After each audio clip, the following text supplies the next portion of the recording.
je t'ai pris en ton nom, avec confiance en toi. Amen. Amen. Alors, aujourd'hui, on va continuer. Nous sommes dans le livre de Matthieu. Avant d'aller dans les textes, j'ai juste besoin de faire un commentaire par rapport à l'illustration que j'ai utilisée la semaine dernière. Je veux m'assurer que c'était bien compris. Si vous vous rappelez, je partageais une illustration la semaine dernière par rapport au péché qui essaie de s'attacher à nous, puis aussi l'œuvre de Christ qui nous a libérés du pouvoir du péché. Puis ma crainte, après avoir parlé avec quelques personnes, c'est qu'il ne soit pas assez clair les faits que, oui, Jésus nous a libérés du pouvoir du péché. C'est ça la réalité spirituelle que nous vivons présentement. Donc, les péchés sont présents, la tentation est là. Parfois, on a besoin de se battre contre les péchés parce que c'est notre réalité jusqu'au retour du Seigneur Jésus. Mais je veux souligner et m'assurer que tout le monde a bien compris que spirituellement parlant, nous avons été libérés du pouvoir du péché à cause de Jésus-Christ. Amen. Donc, parce que quand j'ai fait l'illustration, vous avez vu que les péchés s'attachaient fort. Donc, non, mais je ne veux pas que ce soit ça que vous allez se rappeler. Je veux que ce soit les points plus importants, c'est que Jésus a pris notre place et nous a libérés du pouvoir du péché. C'est ça que je voulais juste souligner, m'assurer que ça a été bien compris à tout le monde. OK, aujourd'hui, on va continuer. Puis nous avons continué avec... nous avons entré dans une autre partie du livre de Matthieu.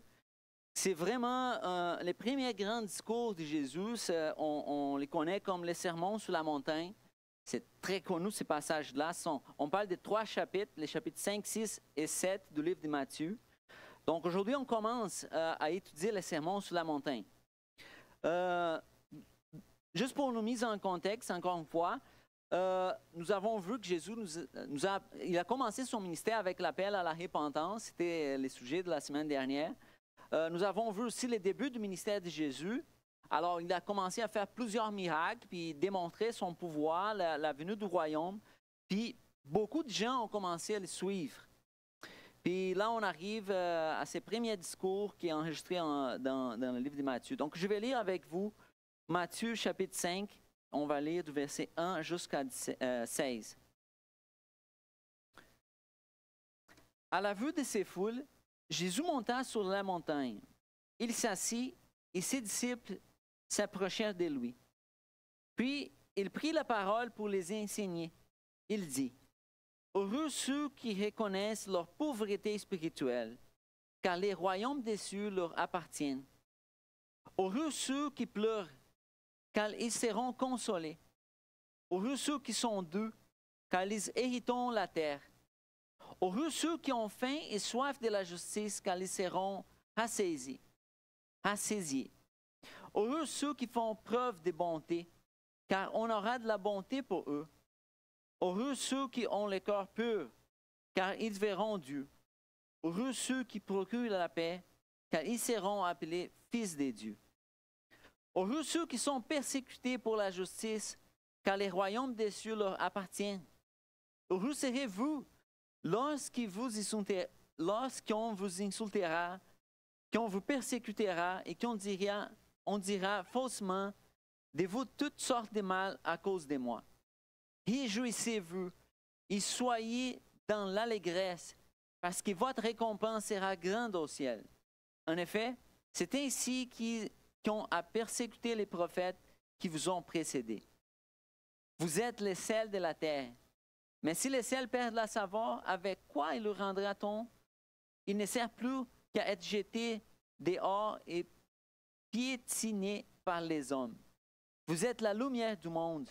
Une ville située sur une montagne ne peut pas être cachée, et on n'allume pas non plus une lampe pour la mettre sur un seau, mais on la met sur son support, et elle éclaire tous ceux qui sont dans la maison.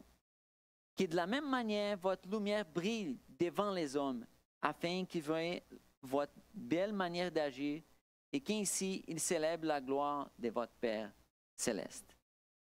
Amen. C'est ça la parole de Dieu. Donc, on commence les sermons sur la montagne, puis on vient de lire une partie qu'on appelle les béatitudes. On va arriver là bientôt, mais jusqu'avant, je pense que c'est intéressant de poser quelques questions sur les sermons de la montagne. Parce qu'on commence cette session de 3 chapitres dans le livre de Matthieu, puis finalement, de quoi parle-t-il? C'est quoi les sujets du sermon de la montagne, puis comment est-ce que nous devons l'interpréter?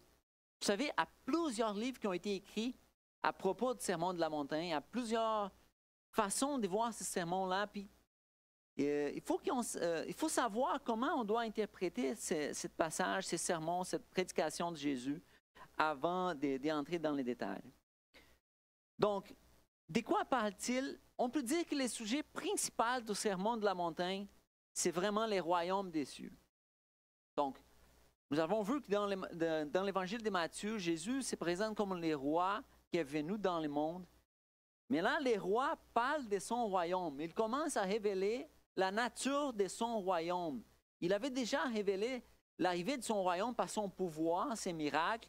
Mais là, il commence à nous expliquer c'est quoi les royaumes des cieux, puis c'est quoi être participant, un citoyen de ces royaumes-là.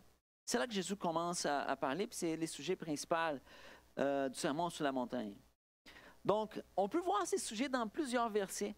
C'est intéressant de passer à travers. Donc, dans le verset 3, il parle quand il commence à parler des béatitudes, la première béatitude puis la dernière béatitude, il va dire, la bénédiction, c'est la même. Il parle que ces gens-là les royaumes des cieux leur appartiennent. Donc, dans les béatitudes, on voit déjà la présence du royaume de Dieu. Mais ça continue. Quand Jésus va parler, par exemple, de la relation de sa message, de Christ, puis la loi de l'Ancien Testament, il va dire, par exemple, dans les versets 19, que les royaumes c'est lui donc qui violera l'un de ses plus petits commandements et qui enseignera aux hommes à faire de même, sera appelé le plus petit dans les royaumes des cieux.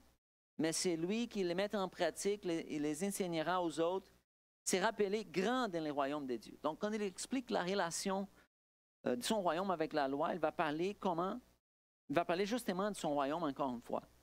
Si on continue, il va parler, quand il enseigne par exemple comment prier, puis on voit la prière du Seigneur, il va dire justement qu'on doit prier pour que les royaumes de Dieu puissent venir à la terre. Donc, il va parler plusieurs fois du royaume de Dieu. Puis il termine le chapitre 6, dans le verset 33, encore une fois, en disant que nous devons chercher d'abord les royaumes et la justice de Dieu. Puis, finalement, dans le chapitre 7, quand il est en train de terminer son discours, il va parler du chemin étroit et de la porte qu'on doit passer pour entrer dans les royaumes. Il va dire que cette porte-là mène à la vie. Puis un peu plus tard, dans le verset 21, il va dire que ceux qui me disent « Seigneur, Seigneur » n'entreront pas tous dans les royaumes des cieux, mais seulement celui qui fait la volonté de mon Père céleste. Donc c'est intéressant ici, parce qu'il parle de l'entrée dans la vie, puis quelques versets plus tard, il parle de l'entrée dans les royaumes. On peut faire les parallèles puis comprendre qu'entrer dans les royaumes de Dieu est en même temps entrer dans la vraie vie. Ça veut dire qu'entrer dans les royaumes de Dieu, c'est la même chose qu'avoir accès à la vie éternelle. Donc, tout ça sont des choses que Jésus est en train d'enseigner à propos de son royaume. C'est pour ça qu'on dit que c'est le sujet principal du sermon sur la montagne. Donc, comment devons-nous interpréter les sermons sur la montagne? Est-ce qu'il s'agit d'une nouvelle loi à suivre? C'est une question importante.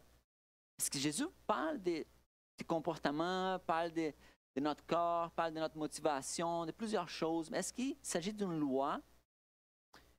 Il faut faire attention et se rappeler, quand on va lire les bénédictions, par exemple, qu'il n'est pas possible de gagner les saluts par les mérites. Ça, c'est très important pour l'interprétation du sermon sur la montagne. Jésus n'est pas en train de donner une norme, un standard et dire, aussitôt que vous êtes capable d'y arriver, vous allez être sauvé. Non, ce serait une mauvaise interprétation du sermon sur la montagne. Mais en même temps, ça ne veut pas dire que Jésus n'est pas en train de nous montrer quelque chose qu'on doit chercher. Parce que, oui, il nous montre des choses que parfois on va faire l'évaluation de notre propre vie, puis je vais voir, oh, si j'ai besoin d'améliorer à ce niveau-là. Donc, alors, qu'est-ce que c'est finalement? Donc, on peut dire que les sermons sur la montagne nous montrent la réalité de qui nous sommes autant que citoyens du royaume. C'est pour montrer la réalité de qui nous sommes spirituellement. Donc, en même temps, c'est une exposition de la norme du royaume qui nous amène à reconnaître une chose, que nous avons besoin de la grâce de Dieu. Quand je suis en train de lire toutes ces choses que Jésus parle, c'est sûr que je vais trouver des choses qui vont me montrer à quel niveau j'ai besoin de la grâce de Dieu, à quel niveau j'ai besoin de Jésus. Puis ça me fait crier à Jésus en disant, Seigneur, miséricorde de moi, aide-moi, que ton esprit puisse m'aider à être selon, on s'attend à des personnes qui participent à ton royaume. Donc, on peut dire que c'est comme un miroir, c'est comme si les sermons sur la montagne sont un miroir qui est capable de me montrer qui je suis, puis qui je suis présentement, mais qui je suis aussi spirituellement, autant que citoyen du royaume de Dieu. Puis en même temps, c'est une boussole qui va me guider, m'orienter vers une direction pour que je puisse continuer ma marche et suivre Jésus. Donc, je dois lire avec la compréhension que je ne suis pas parfait, mais ça me montre aussi la direction que je dois suivre. Ce sont les mêmes images qu'on peut appliquer à toute la parole de Dieu au complet. Donc, je ne sais pas si c'est assez clair, mais je pense que le point principal ici, c'est qu'il ne s'agit pas d'un standard qui aussitôt qu'on arrive, on va gagner les saluts. Non. OK? Il parle d'une réalité qui, à cause que je connais Jésus, je suis un citoyen, j'ai été sauvé. Qu'est-ce qu'on s'attend de quelqu'un qui était sauvé par Jésus? Puis aussitôt que je vois que je ne suis pas encore là dans certains domaines de ma vie, je peux toujours aller vers Christ et lui demander sa grâce pour que je puisse continuer à être sanctifié et transformé selon l'image de Jésus. Donc, ça nous aide dans notre processus de sanctification. Voilà, donc on arrive au texte d'aujourd'hui, le chapitre 5. Puis ce texte-là, du verset 1 à 16, a deux parties. La première partie sont les béatitudes. La première partie nous montre qui nous sommes en tant que citoyens du royaume, et ça nous montre que nous n'appartenons pas à ce monde. On va voir ça bientôt. Mais les béatitudes sont vraiment les contraires, l'opposé de ce que ça veut dire être heureux ou avoir du bonheur selon le monde. On voit que Jésus présente une chose complètement à l'inverse du standard de ce monde quand on parle du bonheur, de c'est quoi être heureux. Puis la deuxième partie montre aussi notre rôle dans ce monde. Parce que même si on n'appartient plus à ce monde, nous appartenons à un autre royaume, nous sommes encore ici, puis nous avons un rôle dans ce monde. C'est ça la deuxième partie. Alors, les béatitudes. Je commence avec une question. Qu'est-ce qui signifie être heureux ou être béni? Autrement dit, c'est quoi les vrais bonheurs? C'est quoi les vrais bonheurs, finalement? On peut donner des exemples des bonheurs selon les mondes. Par exemple, j'ai l'impression, je ne sais pas si vous allez être d'accord, mais selon la mentalité générale du monde, les bonheurs, ça peut être les personnes qui ont réussi professionnellement, par exemple. Les gens ont l'impression que quelqu'un va être heureux aussitôt qu'il va réussir professionnellement dans sa carrière. Ou sinon, quelqu'un qui est devenu célèbre, qui a beaucoup d'attention, que les gens le connaissent, ou des gens qui ont accompli quelque chose de noble dans la société. Ça peut être vu comme quelque chose, comme un honneur, comme être heureux. Ou sinon, quelqu'un qui a réussi à fonder une famille bien, modèle, qui a du succès dans sa famille. Quelqu'un qui a réalisé tous leurs plans et ses objectifs. Aussi, ça, avec l'idée du coaching séculier, c'est ça. C'est quand tu prends le contrôle de ta vie, puis tu vas aller vers tes objectifs, puis aussitôt que tu vas réussir dans tes objectifs, là, tu es heureux. C'est ça que les mondes nous montrent présentement. Ou sinon, quelqu'un qui a réussi à avoir une bonne santé, qui prend soin de sa santé, qui a réussi à vivre de nombreuses années en santé. Donc, ce sont toutes des idées que la société va attacher à l'idée d'être heureux dans le monde d'aujourd'hui. Je vais lire quelques textes. Ça vient d'un philosophe qui a vécu dans la même époque que Jésus est venu, donc Sénèque, c'est son nom. Voilà qu'est-ce qu'il a écrit. Ça, on parle d'un texte de 2000 ans, mais qui a beaucoup d'influence dans la société présentement. Qu'est-ce que ce philosophe-là a écrit? Il écrit « Être heureux, c'est apprendre à choisir non seulement les plaisirs appropriés, mais aussi sa voie, son métier, sa manière de vivre et d'aimer. Choisir ses loisirs, ses amis, les valeurs sur lesquelles fonder sa vie. Bien vivre, c'est apprendre à ne pas répondre à toutes les sollicitations, à hiérarchiser ses priorités.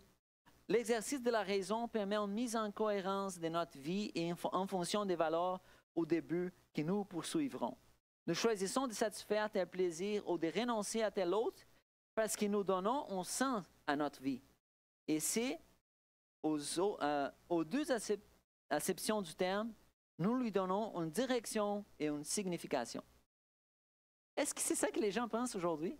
Quand tu donnes un sens à ta vie, tu commences à contrôler tes choix, puis faire des choix, puis prendre le contrôle de ta vie, puis faire ce que tu veux vraiment, donner une direction puis une signification à ta propre vie.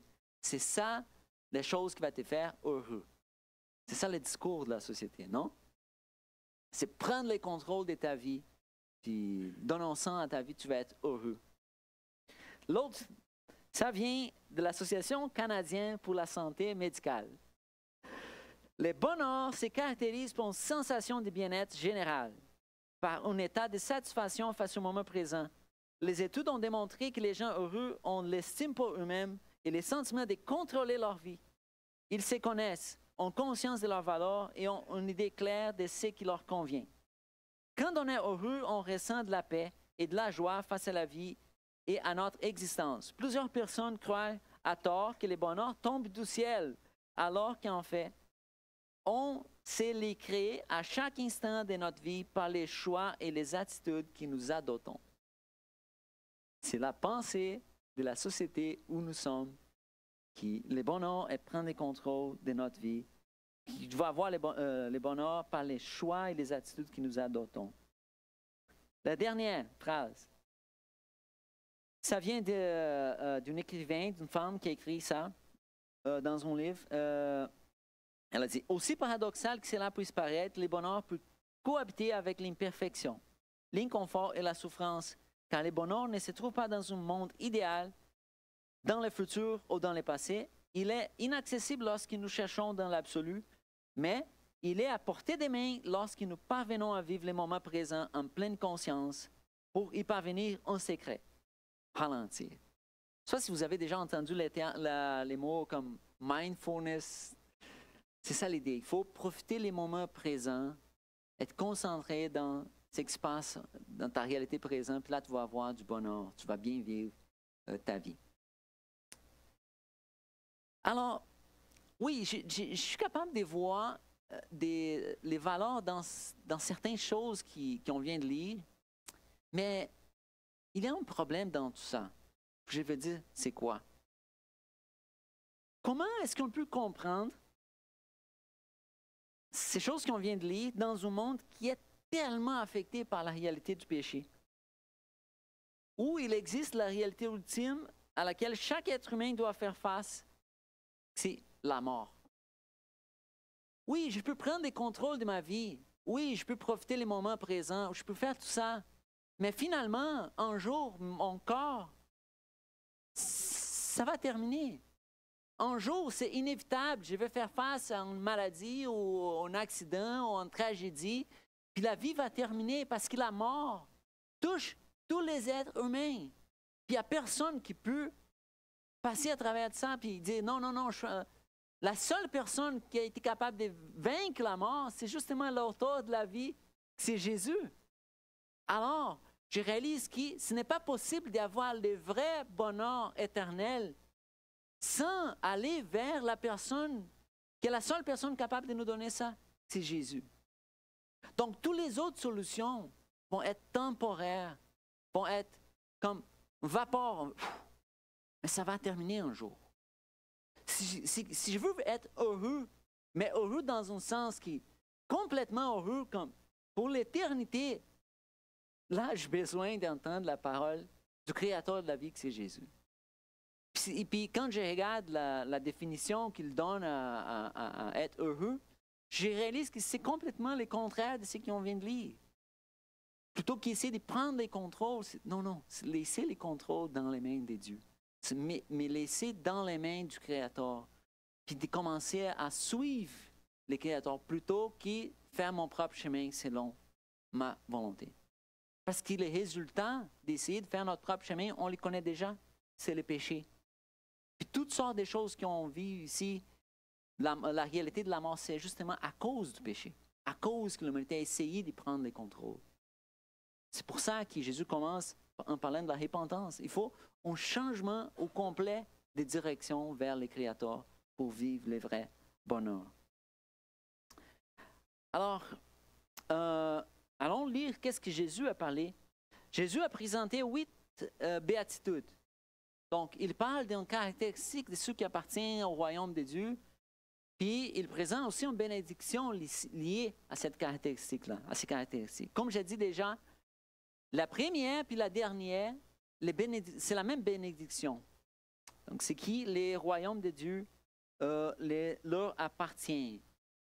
Puis le fait que la première puis la dernière, c'est la même bénédiction, ça, c'est plusieurs commentateurs disent que c'est comme on a un terme technique pour ça, c'est un inclusio.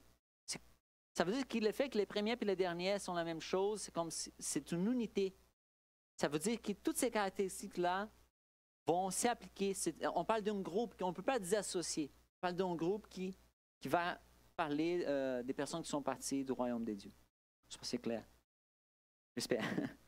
OK? Donc, l'inclusion en ressources littéraires dans un discours, qu'on commence puis on termine avec la même chose, puis on parle d'une unité, une idée au complet entre les premières et les dernières.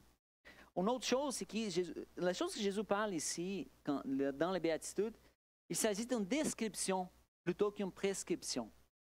Comme j'ai dit, ce n'est pas une chose comme si, OK, tu fais ça, puis si tu fais ça, donc tu vas gagner ça. Non, non, non, non, non.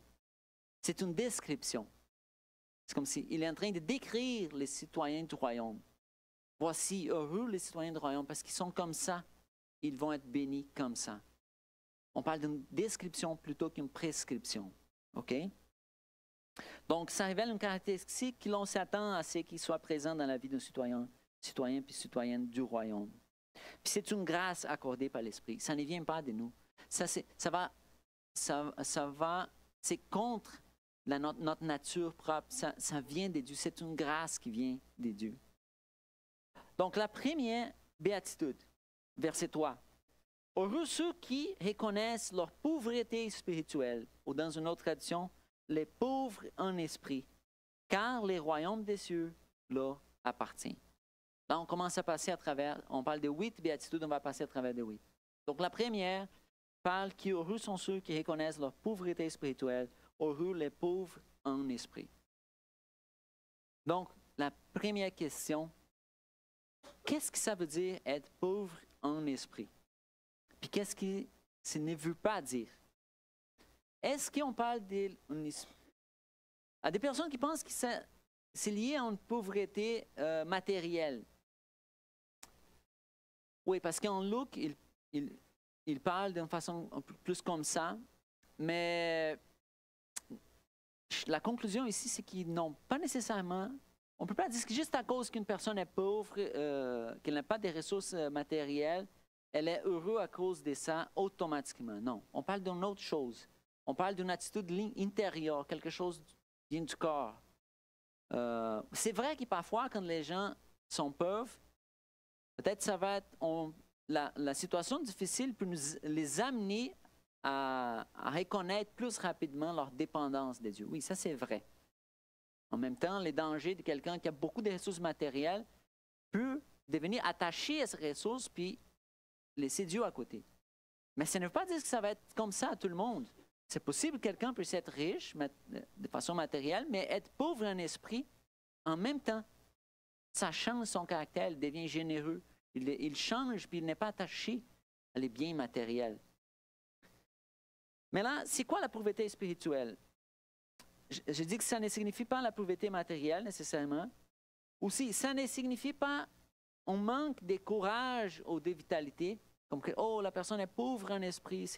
Oh, pauvre personne, il a peur de tout, il n'a pas le courage.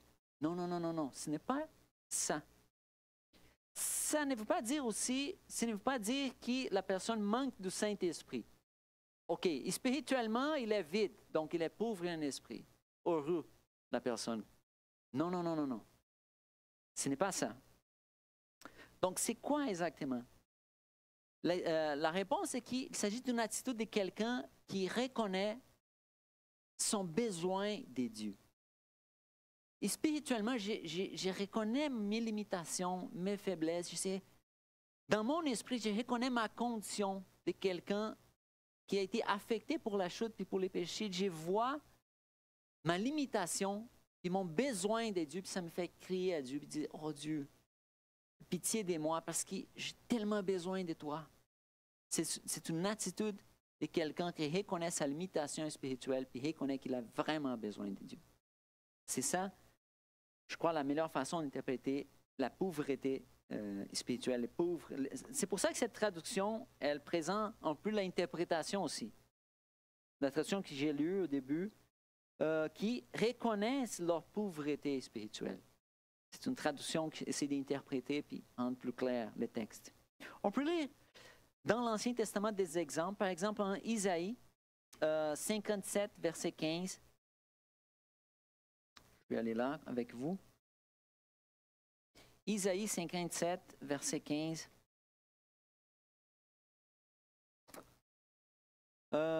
Voilà. En effet, voici ce qui dit le Très-Haut, celui dont l'habitation est éternelle et le nom saint. J'habite dans les hauteurs et la sainteté, mais je suis aussi avec l'homme brisé et abattu, afin de redonner vie à l'esprit abattu, afin de redonner vie au corps brisé. Vous voyez, c'est la condition de quelqu'un qui reconnaît sa pauvreté spirituelle. Il est abattu, il reconnaît sa limitation, puis il demande l'aide de Dieu, puis Dieu répond, je suis là. Avec cette personne humble qui reconnaît sa faiblesse, je suis là pour les restaurer, pour restaurer son esprit, son corps brisé. Donc, il s'agit d'une prise de conscience de la pauvreté spirituelle et de la dépendance de Dieu. Je ne sais pas si vous vous rappelez, en Luc, Jésus a donné l'exemple de deux personnes, les pharisiens et les publicains. Publicains? Oui, comme ça qu'on parle en français.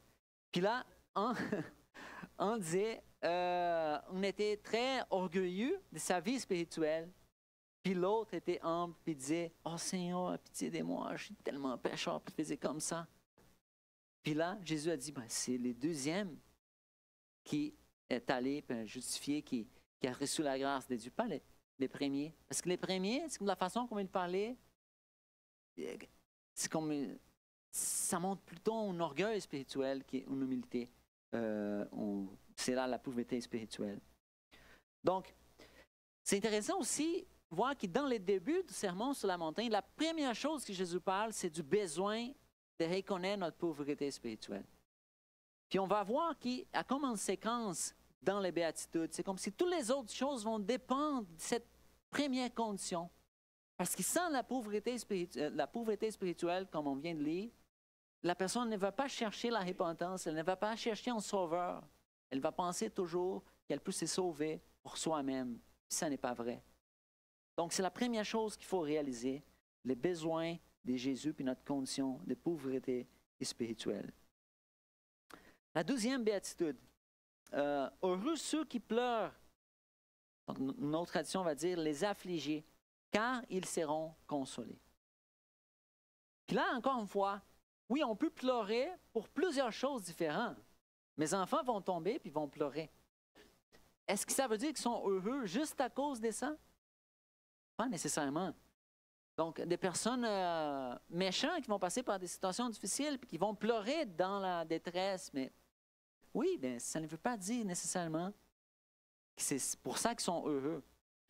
Donc là, c'est comme si la deuxième béatitude est liée à la première.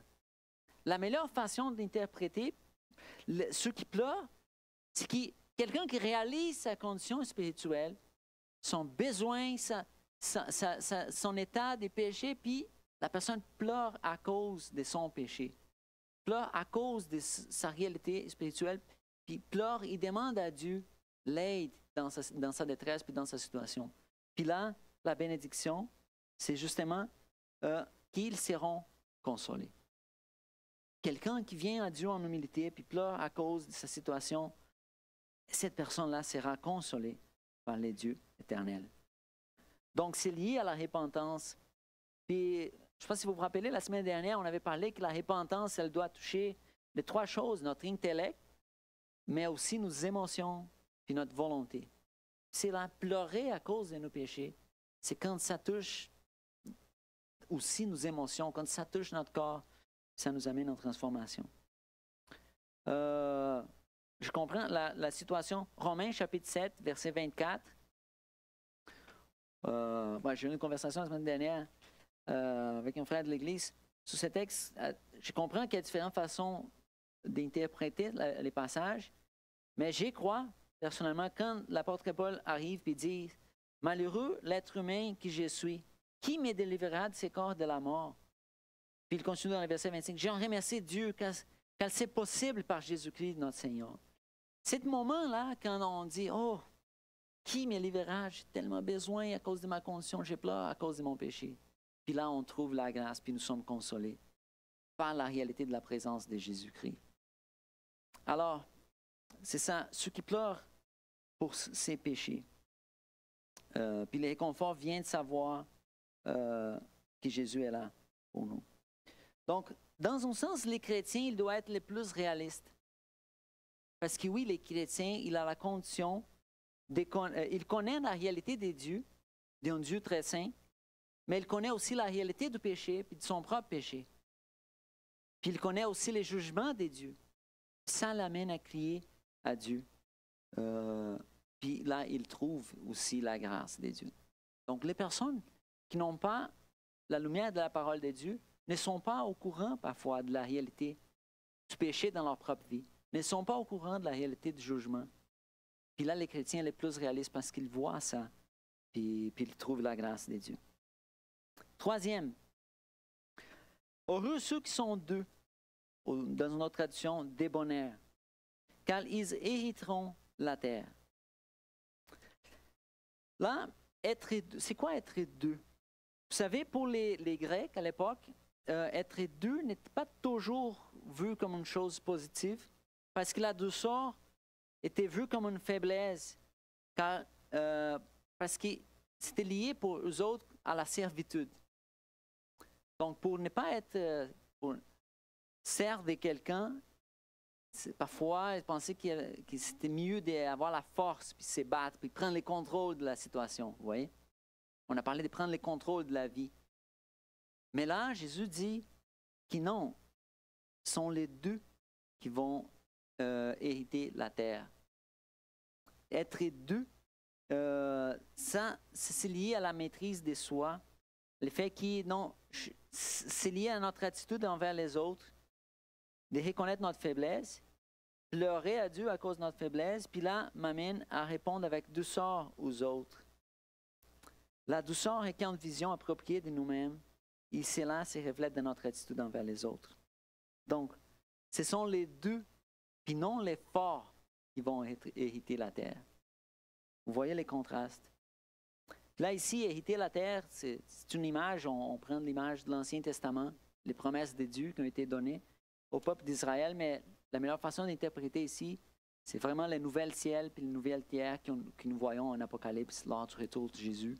C'est comme, on n'a pas besoin de penser ici à la terre de Jérusalem présent, par exemple. On parle de quelque chose dans la consommation des temps. Mais voilà, les points ici, être deux, plutôt qu'essayer d'être fort devant les autres, puis conquête, puis vaincre les autres. Prochain, heureux sont ceux qui ont faim et soif de la justice, car ils seront rassasiés. Alors, Ici, une autre question. De quelle justice est-ce qu'on parle ici? Est-ce qu'on parle de faire la justice sociale, par exemple? Est-ce qu'on parle de régler, de voir les personnes qui souffrent à cause de l'injustice puis régler les problèmes? Est-ce qu'on parle de la justice de Christ qui est appliquée à nous à cause comme dans la justification?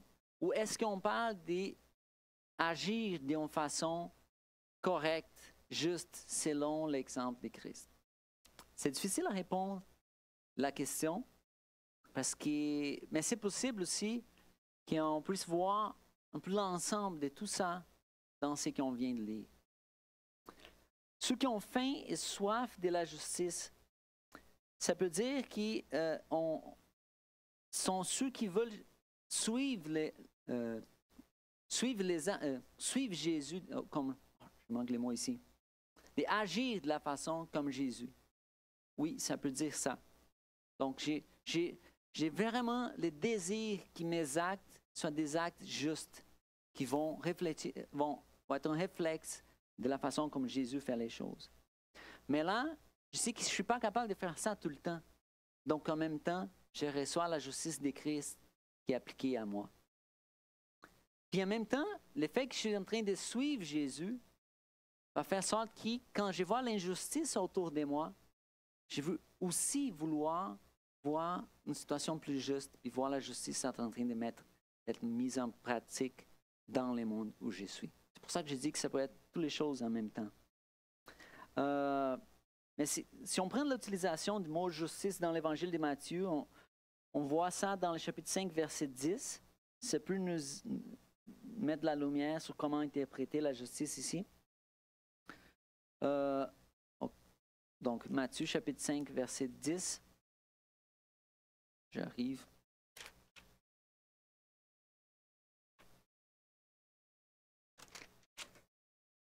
Donc, on va lire. Heureux ceux qui sont persécutés pour la justice. On va voir plus tard. Car les royaumes des cieux leur appartiennent. Ici, ceux qui sont persécutés pour la justice sont à cause qu'ils sont en train de suivre Jésus. Puis leurs actes montrent qu'ils suivent Jésus, puis ça amène la persécution.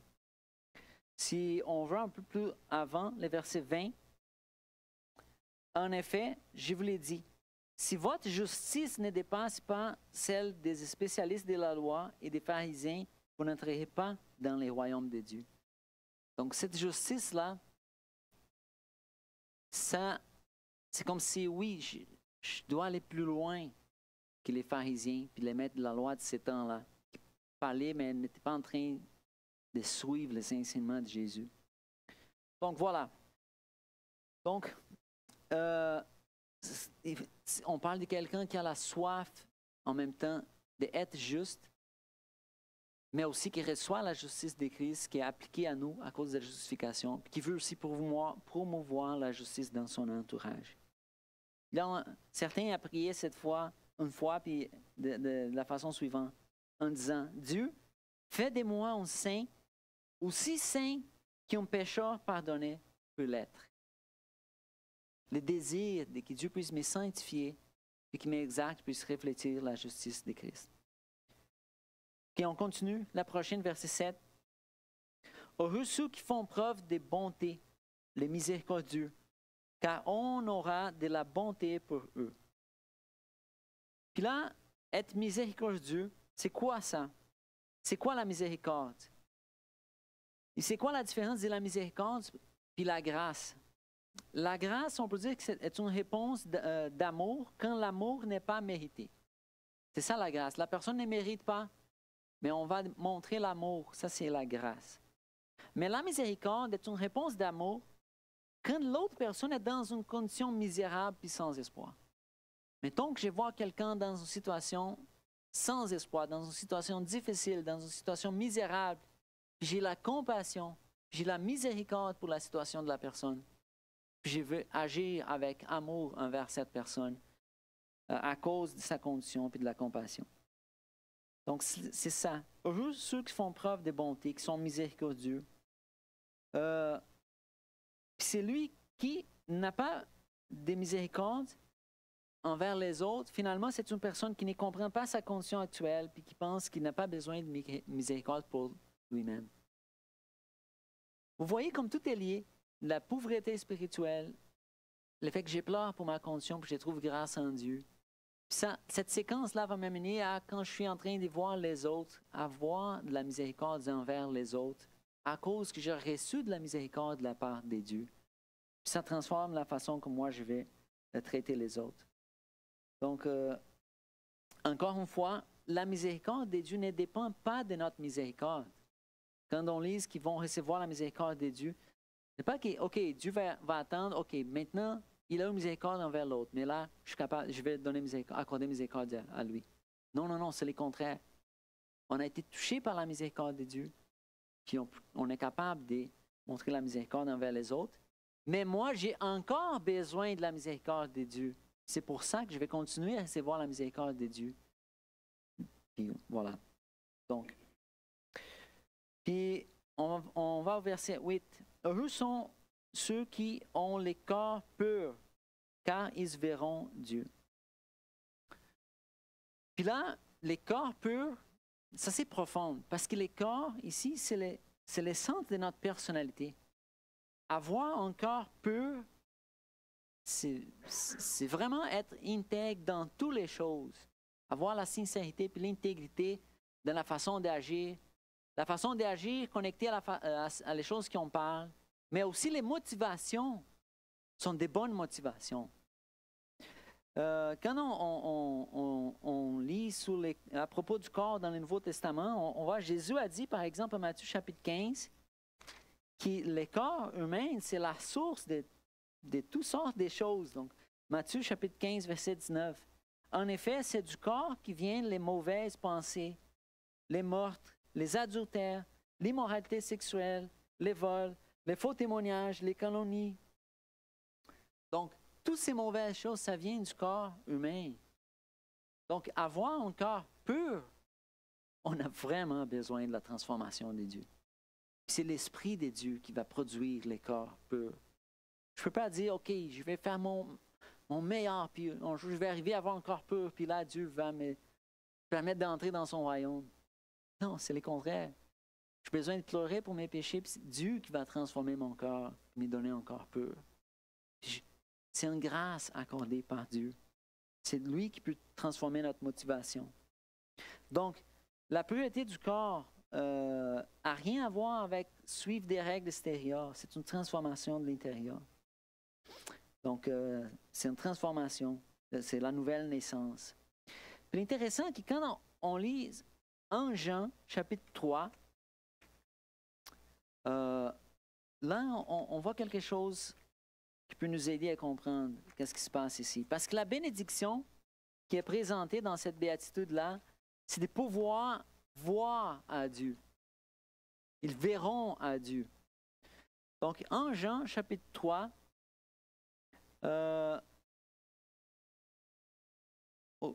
en Jean, chapitre 3, versets 2 et 3. Bon, voilà. Si, je ne suis pas dans la bonne page. Donc, bien-aimés, nous sommes maintenant enfants des dieux. Et ce qui nous seront un jour n'a pas encore été révélé. Mais nous savons que lorsque Christ apparaîtra, nous serons semblables à lui parce que nous le verrons tel qu'il est. Toute personne qui possède cette espérance en lui se purifie comme lui-même est pur. Ce texte ici nous parle qu'avoir l'espérance qu'un jour je vais voir Jésus, juste l'espérance de pouvoir les voir un jour, ça déjà nous purifie, puis nous rend plus semblables à lui de plus en plus. Puis un jour, on voit qu'on va pouvoir les voir face à face. Donc c'est ça, être pur, avoir l'espérance d'être dans la présence de Dieu, puis les voir, juste le fait d'avoir cette expérience, c'est déjà quelque chose qui va travailler dans notre vie pour que notre corps puisse devenir de plus en plus semblable à Jésus, puis qu'on puisse avoir le corps pur. Puis là, la avant-dernière, verset 9, la 7e. Heureux ceux qui procurent la paix, car ils seront appelés fils des dieux. Donc, chercher la paix, c'est différent d'être simplement pacifique. C'est plus que ça. Ça fait du sens parce qu'on sait que Jésus lui-même, il a été appelé le prince de la paix. Puis ça, c'est en Isaïe chapitre 9. Puis en Isaïe chapitre 52 aussi, on voit que ceux qui annoncent l'Évangile, les bonnes nouvelles, ils proclament aussi la paix. C'est aussi annoncer l'Évangile, c'est une façon de proclamer la paix. Donc, on sait que Jésus est l'ultime pacificateur. Donc, la vraie paix, la paix éternelle, ça vient par Jésus-Christ. Mais ça veut dire aussi que nous, dans notre entourage, on doit toujours chercher la paix. Notre proclamation de la paix comprend la prédication de l'Évangile, mais aussi doit conduire à toutes sortes de réconciliations.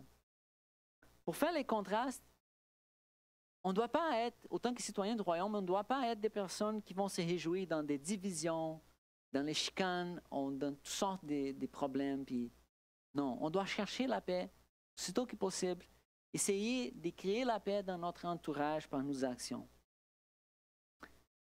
Puis là, on arrive à la dernière bénédiction, béatitude. Parce que malgré le fait qu'on va chercher la paix, la vérité, c'est qu'on ne veut pas toujours trouver la paix avec tout le monde. Les chrétiens, malgré le fait qu'il va essayer d'être un pacificateur, il doit vivre avec la réalité qu'à cause de sa nature en tant que citoyen du royaume, dans un monde touché par les péchés, il va trouver l'opposition, il va avoir des divisions, puis la persécution est une réalité. Donc la dernière béatitude, le verset 10, « Heureux sont ceux qui sont persécutés pour la justice, car les royaumes des cieux leur appartiennent. » Puis la dernière va avoir aussi une explication, comme un développement. « Heureux serez-vous » donc ça s'applique à vous, Jésus disait.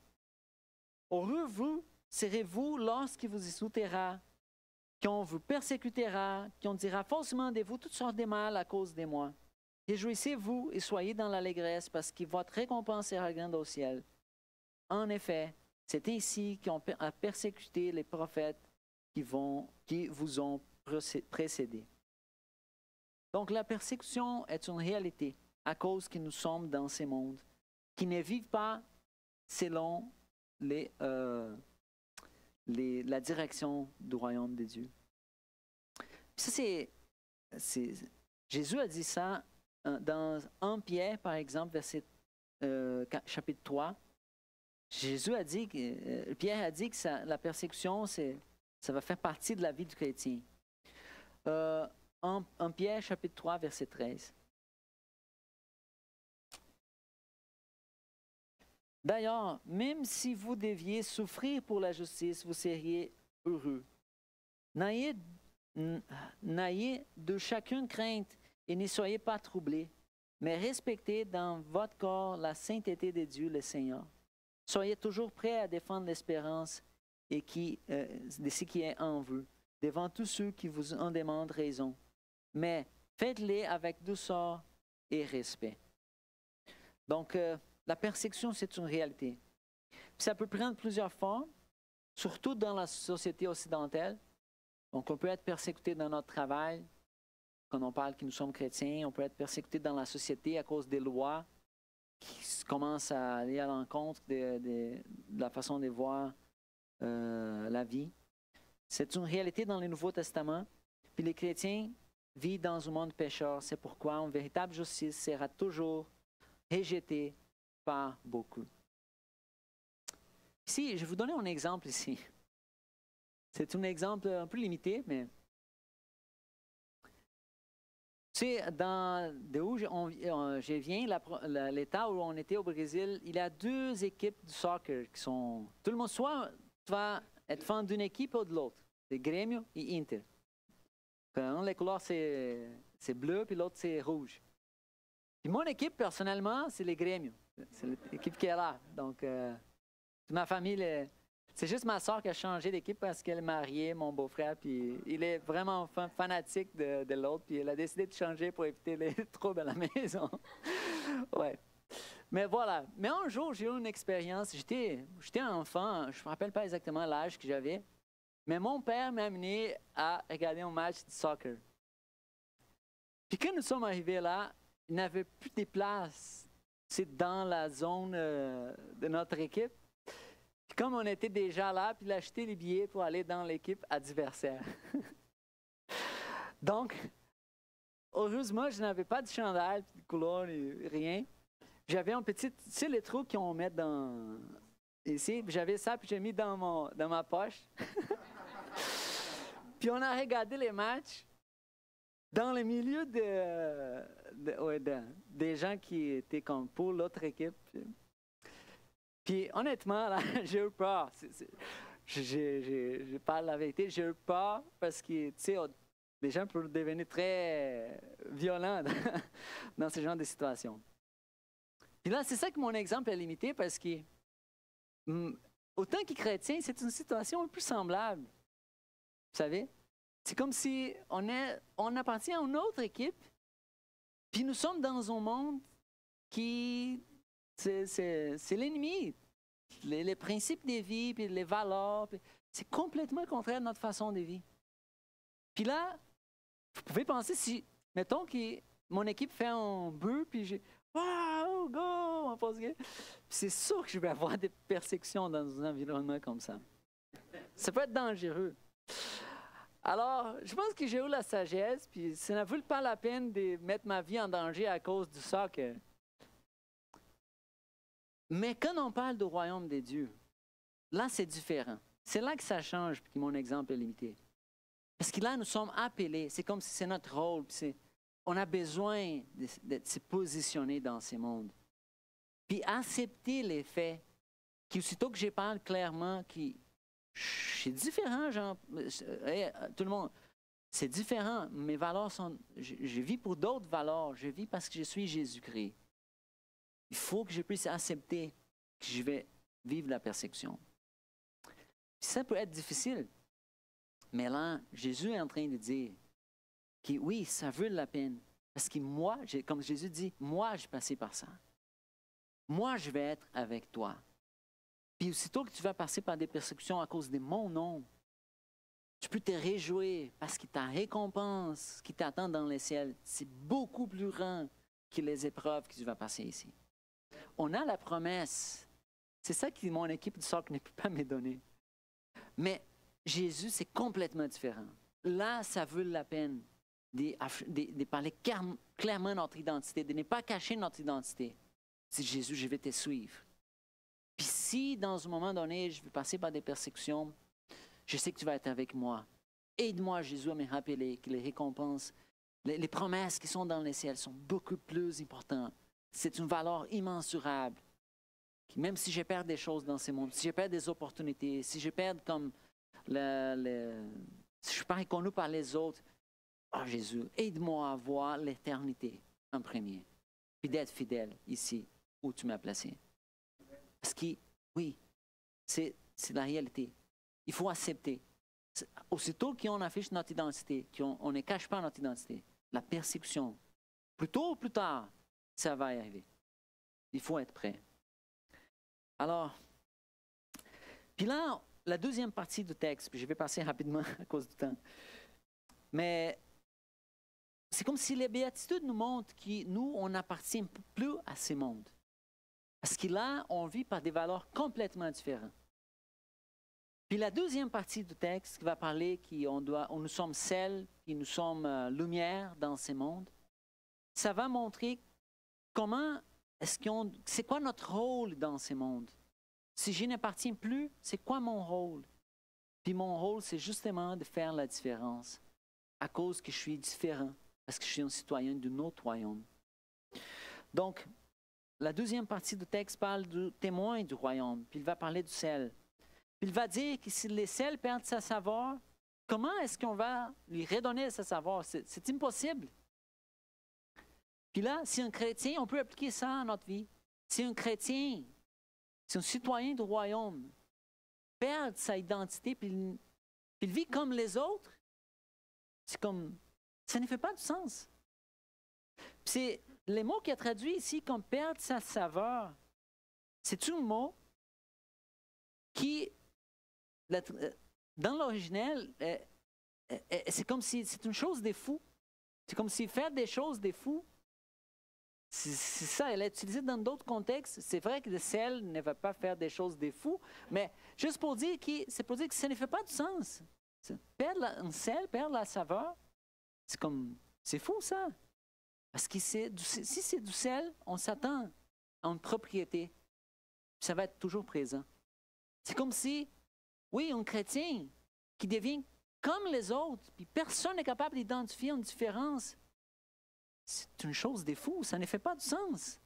Parce que le fait que nous sommes chrétiens, ça nous amène à être différents. C'est comme le résultat naturel de qui nous sommes devenus à cause de la nouvelle naissance, puis de la repentance, puis la présence de Jésus dans notre vie. Donc, oui, les chrétiens sont appelés à faire la différence dans la société.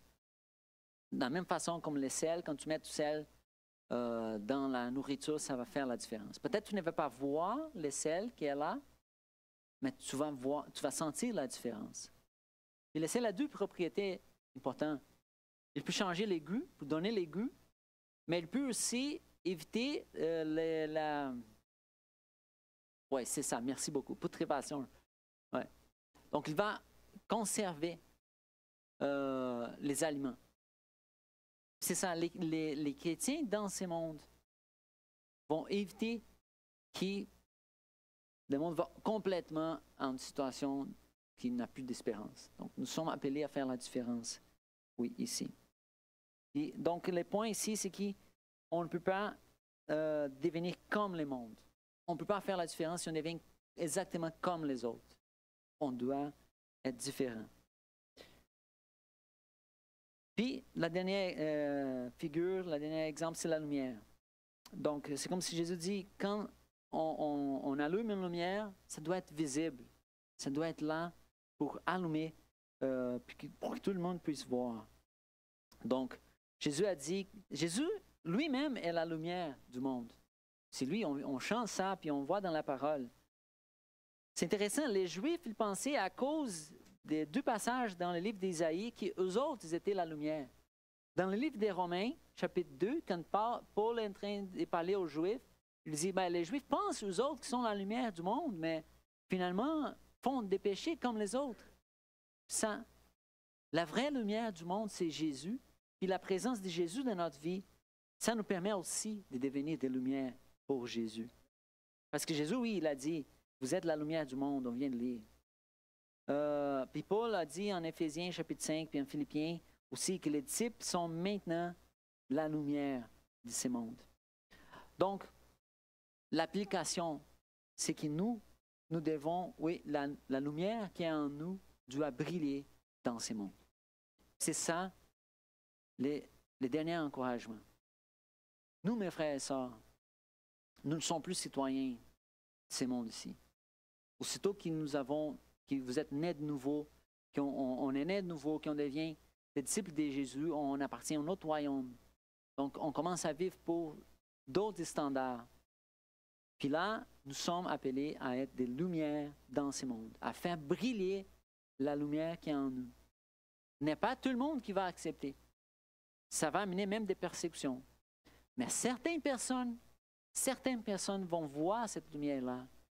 Ça va rendre gloire à Dieu. Donc, notre lumière doit briller parce que le but ultime, la motivation ultime, c'est la gloire des dieux qu'on cherche, qui soient connus dans ces mondes. Donc, j'ai Dietrich Bonhoeffer, un Allemand qui fait partie de l'Église, comment dire en français? J'ai oublié les noms du terme. Mais il est dans la période de Hitler, dans la Deuxième Guerre.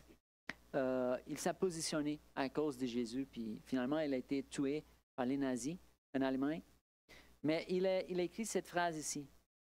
Il a dit, « La fuite vers l'invisible est un déni de l'appel. » Comme devenir invisible, comme nier notre appel. Une communauté de Jésus qui cherche à se cacher, à cesser de les suivre. C'est fort, hein? Si on cherche à se cacher, c'est la même chose que cesser de suivre Jésus. Ça veut dire que suivre Jésus nous amène à briller dans le monde. briller la lumière de Christ dans ces mondes. C'est ça notre rôle dans le monde d'aujourd'hui. Donc, on termine. Que votre lumière luise aussi devant les hommes, afin qu'ils voient vos bonnes œuvres, et qu'ils glorifient votre Père qui est dans les cieux. Amen.